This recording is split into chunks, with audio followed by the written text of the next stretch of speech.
TikTok. Så får I jo lige min menu, som I kan se her. Der er noget paté og noget værk. Rigtig lækkert. Og selve menuen. Der står det her. Det er spændende. Nyd lige en udsigt. Det er fra hvor jeg sidder.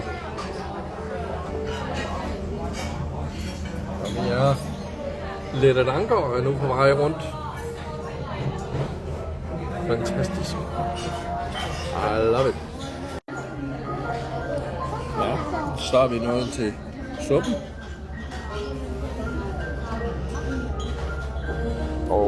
Det ser godt ud. Det smager sikkert også fantastisk. Men det må I selv prøve. Ja, den her får jeg sikkert hug for. Men salat skal der vel til en gang imellem. Så vi prøver og ser hvad det giver. Det er sikkert dejligt.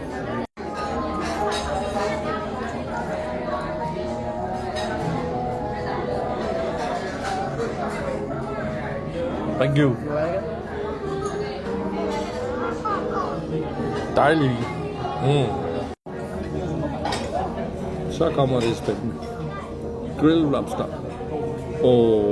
Jeg elsker lobster. Så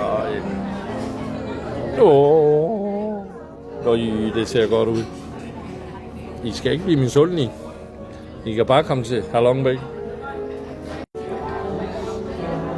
Så skal vi have noget grilled duck og and. Og det ser sådan ud.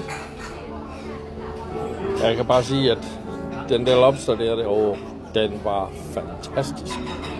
Så nu prøver jeg den her and, så må vi se. Rap. Så kom vi til desserten.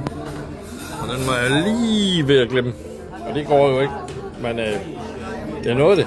Jeg tog kun lige en enkelt bid. Det har været en fantastisk middag.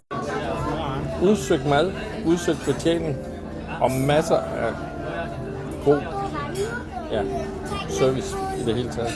Det er klart anbefalet at tage til Halong Bay og sejle med enten Elite of the Seas, som jeg er med her, eller Stellar of the Seas, som er deres søsterskib.